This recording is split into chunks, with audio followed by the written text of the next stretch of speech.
آگاہ ہو جاؤ، کیا میں نے پیغام الہی پہنچا دیا؟ اے اللہ تو گواہ رہے۔ اے لوگو، تمہارے اوپر تمہاری بیویوں کے حقوق واجب ہیں اور ان کے ذمے تمہارے حقوق ہیں۔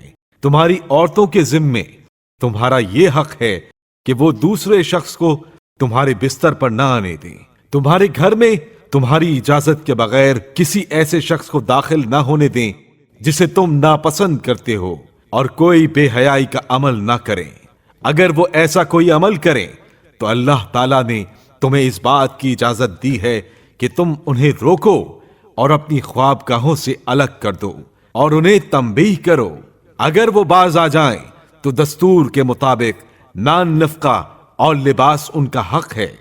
وہ تمہاری پابند اور تمہارے زیر فرما ہیں، وہ خود اپنے لیے کچھ نہیں کر سکتی، لہذا تم عورتوں کے بارے میں اللہ تعالیٰ سے ڈرو، کیونکہ تم نے انہیں اللہ کی امان کے ساتھ حاصل کیا اور کلام الہی کے صدقے وہ تمہارے لیے حلال ہوئیں۔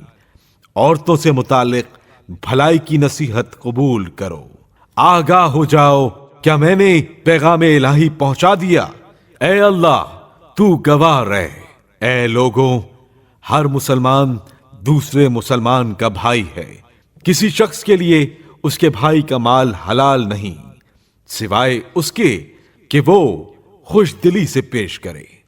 خبردار، تم لوگ میرے بعد گمراہ مت ہو جانا کہ آپس میں جنگ و جدال، کشت و خون میں مبتلا رہو۔ میں تم میں دو ایسی چیزیں چھوڑے جا رہا ہوں کہ جب تک تم انہیں مضبوطی سے پکڑے رہو گے میرے بعد ہرگز گمراہ نہ ہوگے، اور وہ ہے اللہ کی کتاب قرآن مجید اور میرے اہل بیت۔ سنو، کیا میں نے پیغام حق پہنچا دیا؟ اے اللہ تو گواہ رہے۔ اے لوگو، تمہارا رب ایک ہے اور تمہارے والد ایک ہیں۔ تم سب آدم کی اولاد ہو اور آدم مٹی سے ہیں۔ اللہ تعالیٰ کے نزدیک تم میں بزرگ ترین وہ شخص ہے جو سب سے زیادہ پرہیزگار ہو۔ کسی عربی کو کسی عجمی پر کوئی فضیلت و فوقیت حاصل نہیں بجز تقوی کے۔ آگاہ ہو جاؤ، کیا میں نے پیغام پہنچا دیا؟ اے اللہ تو گواہ رہے۔ حاضرین نے عرض کیا، جی ہاں۔ آپ نے ارشاد فرمایا، جو حاضر ہے اسے چاہیے کہ غائب تک یہ پیغام حق پہنچا دے۔ لوگو، یقیناً اللہ تعالیٰ نے میراث میں ہر وارث کے لیے اس کا حصہ معین کیا ہے، لہذا مرنے والے کے لیے جائز نہیں ہے کہ ثلث سے زیادہ کی وصیت کرے۔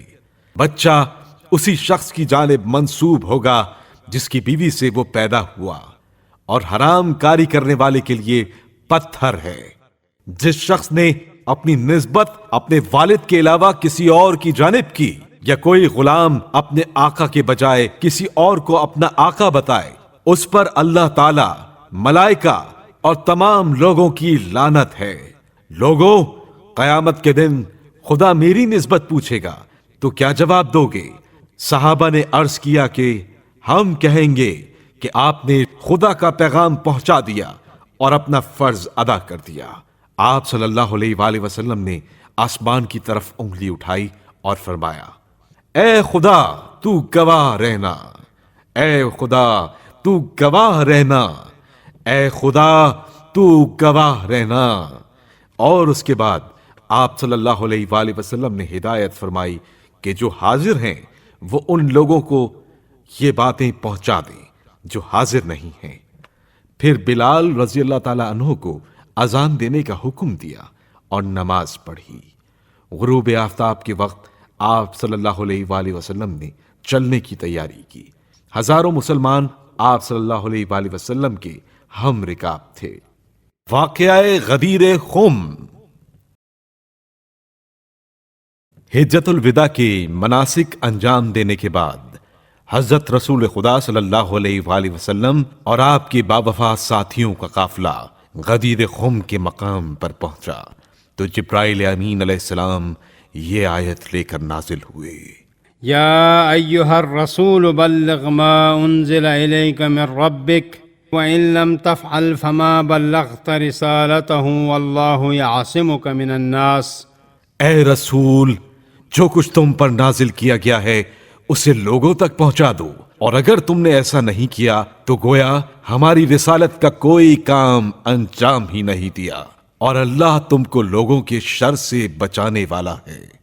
یہاں ہم چند ایسی اہل سنت کتابوں کا حوالہ دیتے ہیں جن میں یہ درج ہے کہ یہ آیت حضرت علی علیہ السلام ہی کے بارے میں نازل ہوئی ہے۔ تفسیر کبیر جلد نمبر 3 صفحہ نمبر 635۔ مناقب سیدنا علی کرم اللہ وجہہ صفحہ نمبر 28۔ تاریخ حبیب السیر صفحہ نمبر 143۔ ازالۃ الخفا صفحہ نمبر 293۔ سیرت المحمدیہ صفحہ نمبر 395۔